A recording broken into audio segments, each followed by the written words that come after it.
भगवान को मानना बंद करो। जिज्ञासुओं, आज का जो विषय है हमारा वो यही है। यद्यपि यह शिव कथा का ही अंग है, उसी से प्रेरित है, यह कहना उचित होगा, उसी से प्रेरित विषय है। तो क्या कहा जा रहा है? भगवान को मानना बंद करो। लेकिन ये तो बात सही नहीं है। भगवान को क्यों मानना बंद करो? इसलिए मैं अब थोड़ा सा इसमें परिवर्तन लाता हूं। हम अपने विषय को, चलो थंबनेल पर जो भी लिखा गया भगवान को मानना बंद करो, अब हम इस विषय को बनाते हैं भगवान को मानते रहना बंद करो। अब अंतर क्या हुआ, फर्क क्या हुआ? ये कहना कि भगवान को मानना बंद करो और भगवान को, ईश्वर को मानते रहना बंद करो। एक है ईश्वर को मानना बंद करो। यहां पर हम जो भी शब्द ले रहे हैं, भगवान, ईश्वर, परमात्मा, वो उस एक शक्ति के, जिसको आप ईश्वर कहते हैं, उसी के लिए, ईश्वर से संबंधित है। तो ईश्वर को मानना बंद करो और ईश्वर को मानते रहना बंद करो। बात तो एक ही है ना। मानना बंद करो और मानते रहना बंद करो, फर्क है थोड़ा सा। पूरा सुनेंगे तो समझ में आ जाएगा। तो शिव कथा का प्रसंग चल रहा था, उसमें देवी सती का त्याग कर दिया भोलेनाथ ने। क्यों? कारण क्या था? कारण यह था कि देवी सती ने श्री राम जी की परीक्षा ली और श्री राम जी की परीक्षा सीता जी का रूप धारण करके लिया। और सीता जी, भगवान शिव सीता जी को अपनी मां मानते हैं, माता की दृष्टि से देखते हैं। और इस कारण से शिव को क्रोध आया और शिव ने कहा कि हे देवी, तुमने मेरी मां का रूप धारण कर लिया है, इसलिए मैं तुम्हें अपनी अर्धांगिनी नहीं बना सकता, वामांगी नहीं बना सकता। तुम कैलाश को तुम्हें छोड़ना पड़ेगा और मैं तुम्हारा मानस त्याग कर रहा हूं। इस प्रकार से कहकर भगवान शिव ने देवी सती का त्याग कर दिया और देवी सती कैलाश छोड़कर मंदराचल पर रहने लगी। दुखी हृदय से मन ही मन प्रभु से प्रार्थना चलती रहती कि प्रभु आज नहीं तो कल मुझे इसी जीवन में अपनाएंगे, कुछ ना कुछ ऐसा बहाना मिले, कुछ ना कुछ ऐसा मौका मिले। सती तलाश कर रही थी, ढूंढ रही थी कि कुछ ऐसा हो जाए जिससे कि फिर से मैं इसी जीवन में अर्धांगिनी का अधिकार प्राप्त कर लूं, शिव की वामांगी का अधिकार प्राप्त कर लूं। लेकिन शिव जी ने कह दिया था कि सती, इस जन्म में अब संभव नहीं है, अगले जन्म में ही संभव है। तो सती के लिए यह बहुत ही बड़ा दुख था सती के जीवन में, इस प्रकार से शिव से अलग होकर रहना। क्योंकि शिव से प्रेम करना सती का स्वभाव है और सती इस प्रेम के वशीभूत ही अपना जीवन जीती है। हमेशा उसके हृदय में शिव बसे रहते, लेकिन एक भूल, और उसने ये सब कर दिया, ईश्वर से दूर कर दिया, प्रभु से दूर कर दिया। यह भूल क्या है? यह भूल हुई क्यों? किस लिए हुई यह भूल? यह भूल होने का कारण क्या है? यह भूल होने का कारण है, क्या कारण है यह भूल होने का? एक संशय। और वो संशय क्या था? श्री रामचंद्र पर संशय। संशय ही तो कारण है। और ये कहानी सिर्फ सती की नहीं है, ये तो मनुष्य की है, प्रत्येक भक्त की कहानी है। जो संशयग्रस्त होता है, संशयग्रस्त, उसे ईश्वर पर संशय है, उसे ईश्वर के अस्तित्व पर संशय है। सती को संशय, सती नहीं पहचान पाई, राम के मर्म को सती नहीं जान पाई। रावण के बारे में भी कहते हैं कि रावण जब मारीची के पास गया, मारीच के पास, मारीच जो सुबाहु का मित्र था, ताड़का, मारीच और सुबाहु एक साथ रहते थे। जब भगवान ने ताड़का वध किया तो मारीच को बिना फल का बाण मारकर उसे समुद्र 100 योजन दूर समुद्र तट पर उसे फेंक दिया था, गिरा दिया था। और तब से वो समुद्र तट पर, दक्षिणी समुद्र तट पर जो है वो कुटिया बनाकर वहां रहता था। रावण को पता था कि मारीच मायावी राक्षस है, मायावी रूप धारण कर सकता है। रावण गया मारीच के पास और मारीच से कहा कि मारीच, तू जा और जाकर राम की परीक्षा ले। मारीच ने तो सीधा कह दिया कि वो साक्षात नारायण है, ऐसा कोशिश भी मत करना गलती से। रावण ने कहा कि अगर साक्षात नारायण है तो रावण को पता है कि उनकी सृष्टि में स्वर्ण का मृग नहीं होता, वो सोने के मृग के पीछे नहीं भागेंगे, तू स्वर्ण मृग का रूप धारण करके जा। और अगर एक साधारण व्यक्ति है तो स्वर्ण मृग के लालच में जरूर आ जाएगा और वो तेरे पीछे जरूर भागेगा, इसलिए चिंता करने की जरूरत नहीं है, जा तू परीक्षा भेज दिया। रावण को संशय है क्योंकि अहंकार है, जहां अहंकार होगा वहां संशय पनपेगा ही। सती को भी दक्ष बुद्धि प्राप्त होने के कारण, दक्ष के संस्कारों के कारण अपने पिता पर अहंकार, कुछ ना कुछ पिता की बुद्धि का असर उसके ऊपर भी आ गया है कि मैं करता हूं, मैंने सृष्टि रची है, मैं सृष्टि रच रहा हूं। दक्ष के अंदर ऐसा अभिमान था, इसलिए उसने हर और हरि में भेद कर दिया, और जिसने हर और हरि में भेद कर दिया उसका कल्याण नहीं होने वाला। यह निश्चित गांठ बांध के रख लो आप, उसका कल्याण कदापि नहीं होने वाला जिसने हर और हरि में भेद किया। तो रावण ने भी किया, प्रजापति दक्ष ने भी किया, उसका भी क्या स्थिति हुई दक्ष की, वो तो शिव कथा इस चैनल पर चल रही है, तो शिव कथा में सारी कथा आ जाएगी, चिंता ना करें। तो रावण मारीच को भेजता है, मारीच सोचता है कि अगर नहीं गया तो ये मुझे मृत्यु दंड देगा, क्योंकि रावण ने मृत्यु दंड की धमकी दे दी थी कि अगर तू मेरी बात नहीं मानेगा तो मैं तुझे मार दूंगा। मारीच ने सोचा कि इससे बेहतर है कि मैं प्रभु के हाथों ही मृत्यु को प्राप्त करूं। तो रावण राम के मर्म को जान नहीं पाया। रावण ने अपनी परीक्षा की तो राम ने अपनी लीला दिखा दी। रावण ने सोचा कि साधारण नर होगा तो स्वर्ण के पीछे भागेगा, नारायण होगा तो नहीं भागेगा। राम ने तो नर लीला करने की ठानी थी, राम ने तो नर लीला करने की ठानी थी, और राम हिरण के पीछे भाग पड़े धनुष बाण लेकर, और रावण जाल में फंसता गया। रावण तो सोच रहा था कि वो राम को फंसा रहा है, लेकिन राम और सीता और राम मिलकर पहले ही योजना बना चुके थे रावण को फंसाने की। तो रावण नहीं जान पाया कि राम का मर्म क्या है, सती नहीं जान पाई राम का मर्म क्या है। इतना सरल नहीं होता मर्म को जान लेना, लेकिन फिर भी रामायण में एक और कथा आती है, एक और घटना आती है, और वो घटना कब की है? अयोध्या कांड। अयोध्या में कई घटनाएं घटती हैं और संशय के वशीभूत प्रभु के ऊपर संशय ही था। किसका? विचारों के कारण, अहंकार के कारण, कई कारणों से जीव को संशय आ जाया करता है, और कैकई को भी आ गया। कैकई ने वनवास मांग लिया, 14 वर्ष का वनवास राजा दशरथ से। राम को वनवास हुआ, राम जो है निषाद राज से मिलते हुए, निषाद राज बड़े प्रेमी भक्त थे उनके, उनसे मिलते हुए भगवान राम गंगा के तट पर पहुंचे। किस लिए? नदी को पार करने के लिए। गंगा तट पे पहुंचे तो वहां केवट है, केवट है। सोचा कि चलो थोड़ा तट पर बैठ भी जाते हैं, विश्राम भी कर लेते हैं। तट पर बैठे, लक्ष्मण जी से कहा कि तब तक तुम केवट को बुलाओ। देखा कि दूर अपने नाव के साथ केवट खड़ा है। लक्ष्मण जी ने बुलाया कि अरे भाई केवट इधर आ। केवट ने अनसुना कर दिया, केवट नहीं गया। केवट ने उल्टा हाथ दिखाया, कहा कि तुम इधर आओ। लक्ष्मण को बड़ा क्रोध कि भाई हम तो अयोध्या के राजकुमार और हमसे ऐसा व्यवहार। भगवान राम ने हंसते हुए कहा कि कोई बात नहीं, चलो हम वनवासी हैं, अब कोई राजकुमार हम नहीं रहे, ठीक ना। 14 वर्षों के लिए हम पूर्णतः वनवासी जीवन ही जिएंगे और स्वयं को वनवासी ही समझो, कोई राजकुमार समझने की आवश्यकता नहीं। भगवान राम ने लक्ष्मण जी को थोड़ी सी सीख दी। चल पड़े, केवट के पास पहुंचे, कहा कि भाई केवट हमें जाना है, उस पार जाना है, वन में जाना है। रघुकुल रीत सदा चली आई, प्राण जाए पर वचन न जाई। रघुकुल की रीति है कि प्राण चले जाएं पर वचन तो नहीं जाएंगे, इसलिए हमें वन में जाना है, हमें वन में पहुंचा दो, तुम अपना ये गंगा पार करा दो, अपने नाव से हमें नदी पार कराओ और हम उस पार वन के अंदर प्रवेश कर जाएंगे, सघन वन है उस तरफ। केवट ने कहा कि भाई मैं तो अपनी नाव नहीं देने वाला। केवट ने सीधा मना कर दिया, सीधा मना कर दिया।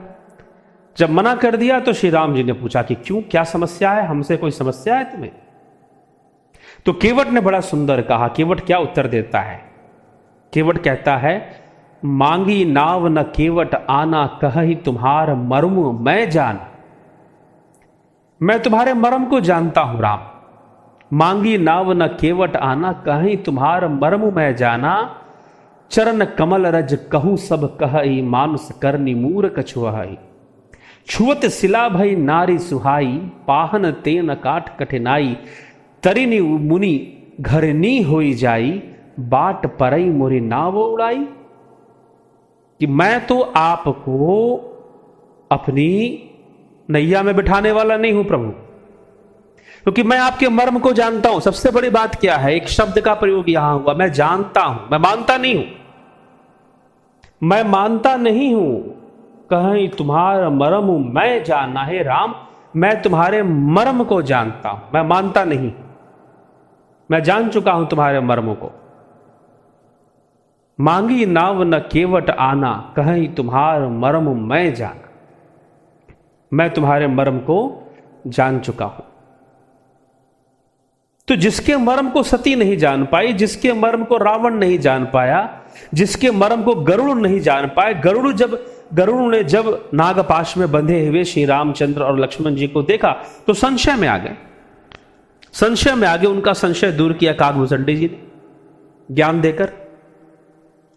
ठीक, तो ये कौन सी जानने की बात यहां पर हो रही है? मांगी नाव न केवट आना, कहीं तुम्हार मर्म मैं जाना। हे राम, मैं तुम्हारे मर्म को जानता हूं। अरे जिसके मर्म को सती नहीं जान पाई, जिसके मर्म को रावण नहीं जान पाया, उसे केवट कैसे जानता है भाई? चरण कमल रज कहूं सब कहई, मानुष करनी मूर कछुआई। छुअत सिला भई नारी सुहाई। अरे भैया, क्या है तुम्हारे चरणों में? क्या है? तुमने एक शिला को छू दिया, वो स्त्री बन गई, ऋषि पत्नी अहिल्या बन गई, नारी बन गई। क्या है तुम्हारे चरणों में? मैंने तो ये भी सुना है कि पूरी की पूरी ये गंगा नदी जो सुरसरी है, ये भी तुम्हारे चरणों से निकली है। जेहि चरणर से निकली सुरसरी, शंकर जटा समाई, जटा शंकरी नाम प्रयो है। गंगा जी का ही नाम है जटाशंकरी। तो माता जटाशंकरी के नाम से भी गंगा जी प्रसिद्ध हैं।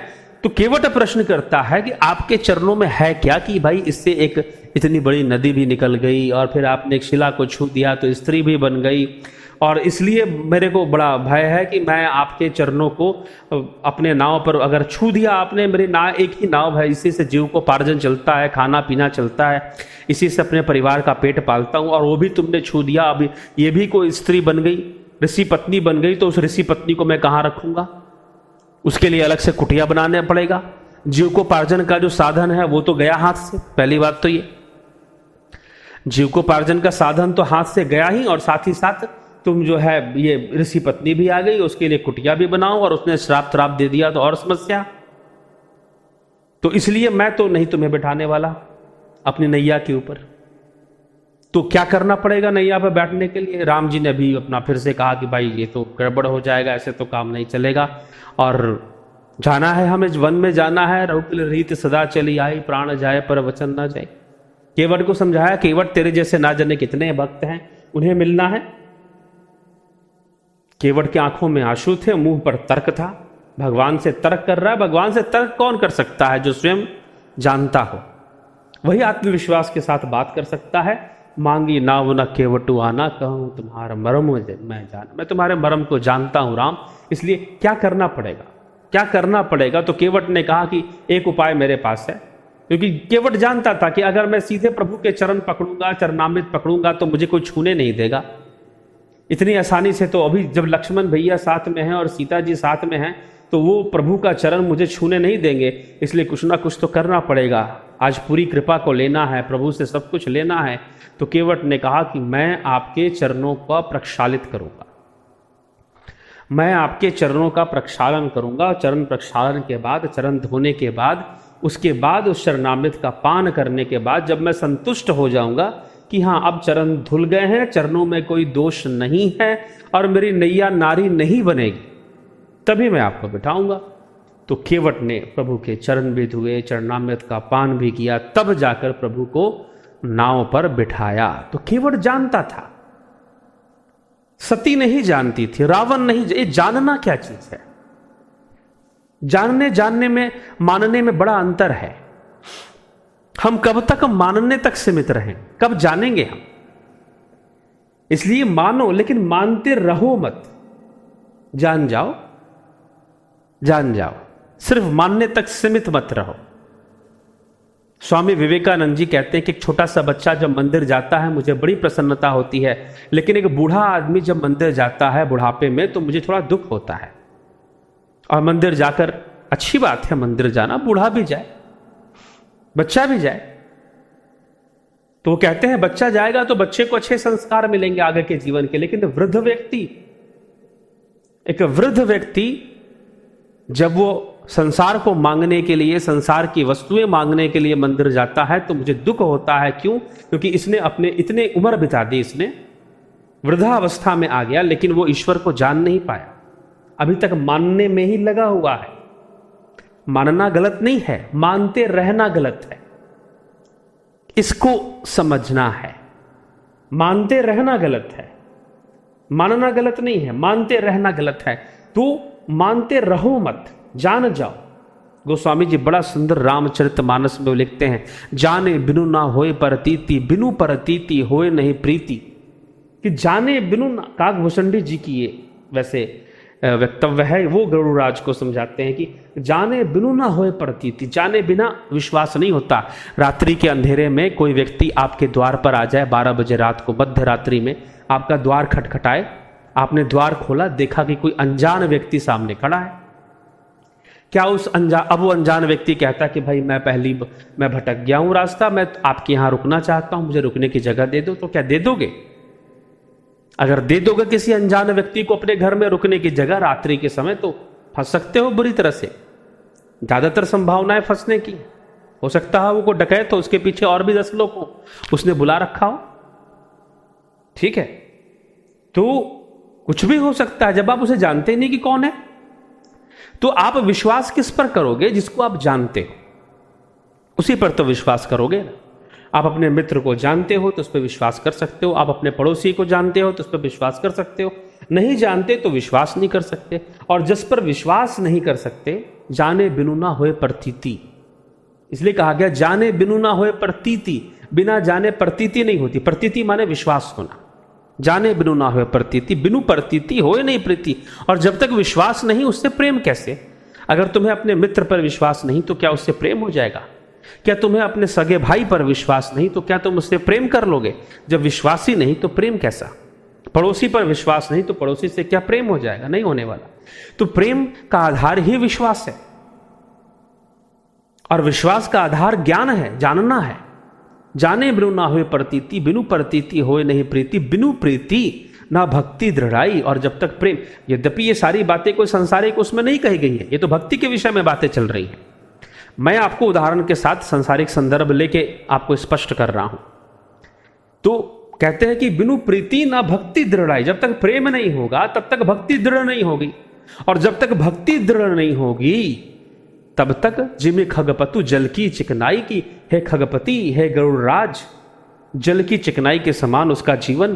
पानी के अंदर तुम तेल डाल दो और तेल पानी मिलाते रहो, सारी जिंदगी मिलाते रहो। तेल और पानी आपस में मिलते नहीं है भैया, तेल और पानी आपस में मिलते नहीं हैं। उसी प्रकार तुम्हारी भक्ति है, कभी तुम्हारा मेल नहीं होने वाला प्रभु से, क्योंकि तुमने जाना नहीं, तुम मानने तक सीमित रह गए।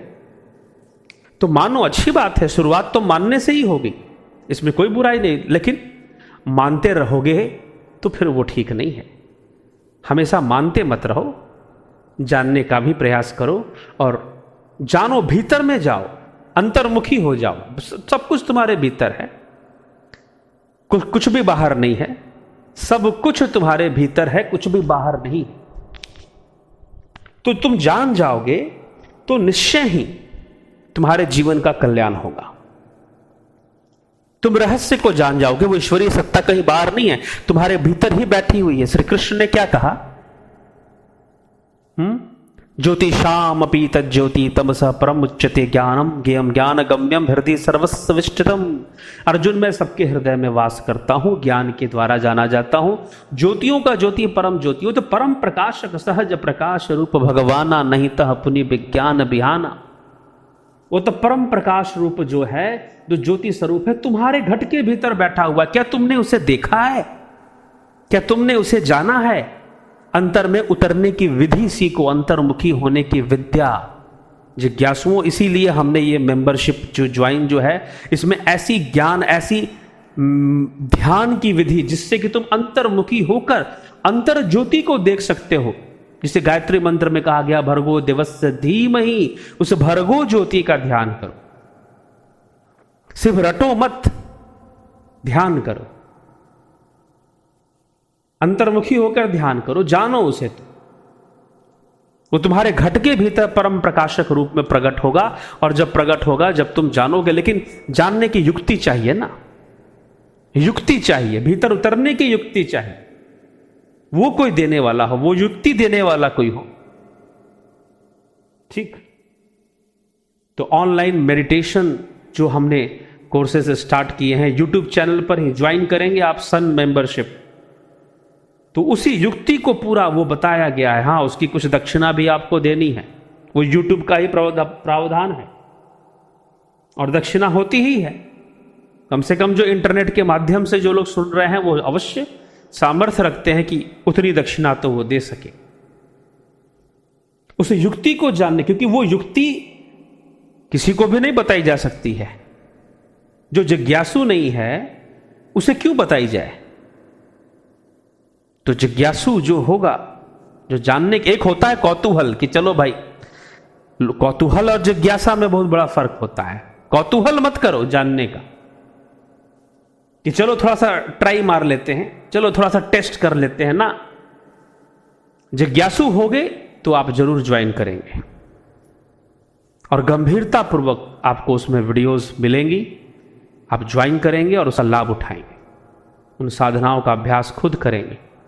बहुत डीप कॉन्सेप्ट है मेडिटेशन का, ध्यान का। प्राप्त करें। कई लोग प्राप्त करने के लिए यहां पर आते हैं। हमारा साधना केंद्र है पटना के अंदर, एक दूर दूर से भी लोग आते हैं, वाराणसी से भी आपके लोग आ चुके हैं, हरिद्वार से भी आ चुके हैं। तो आप इच्छुक हैं, आप अब तो ऑनलाइन कर दिया गया, कई तरह की चीजें। फिर भी आने वालों में एक विशेषता होती है, वो अलग बात है। लेकिन अब ऑनलाइन आप इसका लाभ उठा सकते हैं। ऐसे ध्यान की विधि से जुड़ जाओ जिससे कि तुम अंतर्मुखी हो जाओ, और अंतर्मुखी होकर तुम्हारा दिव्य चक्षु खुल जाए और तुम अंदर में ही जान सको, भीतर में ही जान सको। जानने पर ध्यान दो, और जब जान जाओगे ना तो बहुत सारे भ्रम दूर हो जाएंगे। वो सती वाली गलती तुमसे नहीं होने वाली, रावण वाली गलती तुमसे ना होने वाली, संशय दूर हो जाएगा तुम्हारा। तो संशय का नाश होना जरूरी है। ज्ञान से संशय, जानने का तात्पर्य है ज्ञान हो जाना, और मानने का तात्पर्य है कि मान लेना। एक किसी ने आपसे कहा कि भाई फलाने जो मिठाई लाल के रसगुल्ले बड़े मीठे होते हैं, बड़े स्वादिष्ट होते हैं, तो किसी ने कहा है ना, आपने खाया थोड़ी ना, आपने कहा और आपने मान लिया। लेकिन आप जब खा लोगे तो जान जाओगे। तो जानने मानने में बहुत बड़ा फर्क होता है, इसलिए जानने पर ध्यान दो। देवी सती संशयग्रस्त क्यों हुई? क्योंकि जानती नहीं थी, जानती नहीं थी, इसीलिए भटकाव है। जान जाएगी तो भटकना खत्म। तो ये जो कोर्स है ट्रांसेंडेंटल मेडिटेशन और गाइडेड मेडिटेशन का जो कोर्स है ऑनलाइन, ये जानने के लिए है, ना कि मानते रहने के लिए है। इसलिए देवी सती का ये हश्र क्यों आज ऐसे दुख में पड़ी हुई है?